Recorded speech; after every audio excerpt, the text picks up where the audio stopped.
Shit भाई, तूने कभी यूनिट 731 के बारे में सुना है? नहीं भाई। क्या क्या चीज़ है वो? वो एक लैब था, पर कोई हॉस्पिटल जैसा नहीं। वहाँ पे दवाइयाँ नहीं थी।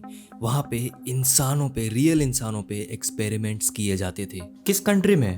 ये चीज़ थी जापान में वर्ल्ड वॉर 2 के टाइम पे, और ये लैब्स को चाइना के अंदर ही कहीं पे छुपाया गया था, हर्बिन नाम की ऐसी कोई जगह पे। और वहाँ पे क्या होता है, वहाँ पे रहने वाले लोगों को लॉग्स करके बुलाया जाता था, यानी कि लकड़ी का टुकड़ा बोलते थे, क्योंकि उन्हें इंसान नहीं समझा जाता था। उन पे जिंदा कट्स लगाए जाते थे, उनके ऑर्गन्स को जिंदा ही निकाले जाते थे, किसी को तो जिंदा फ्रीज भी किया जाता था, देखने के लिए कि उसकी बॉडी कितनी देर तक सरवाइव कर सकती है और वो इंसान कितनी देर तक जिंदा रह सकता है। और इस चीज़ को वो लोग नोट्स बनाते थे। मतलब उसको विदाउट एनेस्थेसिया के उसके ऑर्गन काटे जाते थे? बिल्कुल। और सबसे ज़्यादा डराने वाली बात यह है कि यहाँ पे सबसे ज़्यादा एक्सपेरिमेंट्स प्रेग्नेंट वुमेन्स पे किए जाते थे।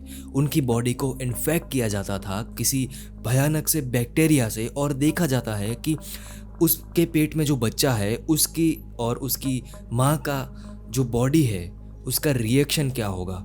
क्या वो बच्चा जिंदा रह पाएगा या फिर उसे कोई भयानक सी बीमारी हो जाएगी। ये सारी चीज़ें एक साइंटिस्ट करता था जिसका नाम है शीरो इशी। उसने ये सब एक मिशन के नाम पे किया जिसका नाम है बायोलॉजिकल वॉरफेयर। उसका कहना था कि हम लोग जितना ज़्यादा पेन को समझेंगे उतनी ही स्ट्रॉन्ग आर्मी बनेगी। मतलब जापान के सोल्जर्स को ये देने के लिए इतनी सारी चीज़ें करी गई? एग्जैक्टली वो लोग प्लेग इन्फेक्टेड जो मक्खियाँ रहती है उन्हें एक बॉम्ब के अंदर भरते हैं और चाइना के अलग अलग गांव में गिराई जाते हैं, जिससे जब वो बम फटता है तो उसमें से बहुत सारी मक्खियाँ निकलती है और कुछ ही दिनों में पूरा गांव इन्फेक्टेड हो जाता है प्लेग से, और चंद दिनों में पूरा गांव साफ हो जाता है, सारे लोग मारे जाते हैं। और बाद में क्या हुआ? कोई पकड़ा गया? यही पार्ट सबसे शॉकिंग है। कभी किसी को भी पनिशमेंट नहीं मिली। शीरो इशी को अमेरिका ने सपोर्ट किया क्योंकि यूएस को उस सारे एक्सपेरिमेंट्स का डाटा चाहिए था, क्योंकि वो लोग भी बायोलॉजिकल वेपन बनाने वाले थे। मतलब सब कुछ कवर अप कर दिया गया? हाँ, और ऑफिशियली यूनिट 731 का कोई भी एग्जिस्टेंस नहीं था।